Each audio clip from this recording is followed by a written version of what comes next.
Hello mga ka-lash room! Another day, another lashes! So ngayon, ang ating client ay meron pa siyang old extension and ang kanyang old extension ay galing din sa amin. At nakakagulat dahil ang kanyang extension ay makapal pa and mas lalo kong nagulat nung chinek ko ang kanyang index card, yung record niya ay March 25 pa yung last na pagawa niya. Yes, March 25 pa yung last na pagawa niya. So bali magdadalawang buwan na itong lashes niya. Ganyan kami kagaling gumawa. Char!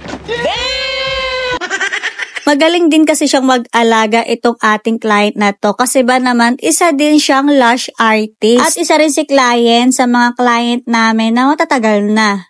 As in taon na. At dahil kami ang lash artist niya, kami nag-aalaga sa kanyang natural lashes, ay hanggang ngayon ay hindi pa nadadamage ang kanyang natural lashes. Pero take note mga ka-lash room, in general to sasabihin ko, hindi po porket na maayos tayong maglagay, yung mga lash artist natin, maayos maglagay ng eyelash extension sa atin. Yung eyelash extension na pinagawa natin sa kanila or sa amin, ay wag niyo po iasa sa amin. Dapat po ay marunong din po kayong mag-alaga ng ating eyelash extension. Marunong din tayong mag-handle kapag tayo ay naka-eyelash extension. Kasi kahit anong galing ng lash artist natin sa paglalagay ng ating extension, kung tayo naman ay mga pasaway, mahilig magkutkot, magkamot, basta kung anong-anong ginagawa sa ating mga extension, ay wala din. At masisira lang ang ating natural lashes. Kaya kung gusto natin magtagal ang ating eyelash extension, matuto tayong ikalma ang ating mga kamay. At kung tayo naman ay mahilig mag-eyeliner, mag-eyeshadow, mag-foundation,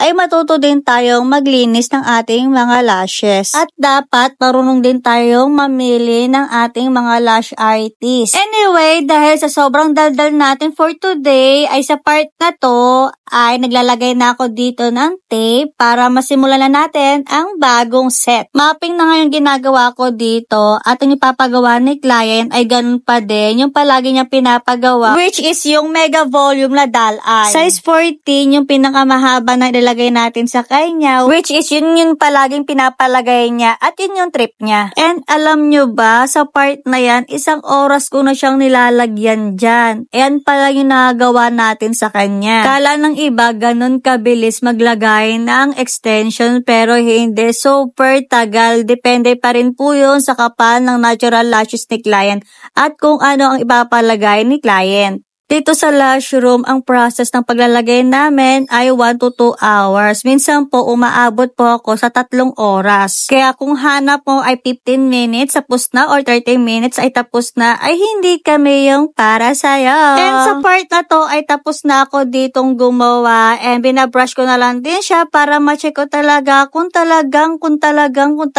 walang matatanggal or may sumasabit. Dahil bago ko tanggalin yung mga gel patch na yan, yung mga pinaglalagay ko sa client natin, ay kailangan masigurado ko talaga na walang sumasabit at walang matatanggal. After nga ng ilang oras ng paghihirap, ayan, tapos na tayo sa ating ginagawa. So, ayan ay mega volume doll eye. Ganyan talaga ang trip ni client, makapal, kaya wag natin siyang pakialaman. And ngayon nga malalaman ng ating pang-5 winners ng ating lash and nail kit giveaway. So mamaya i-post natin kung sino yung pang-5 mga swerte na yon. Para sa mga gustong sumali, nasa comment section yung ating mechanics and nasa comment section din ang ating mga link kung saan ko nabili yung mga ginagamit natin. So yun lang, thank you for watching. Bye!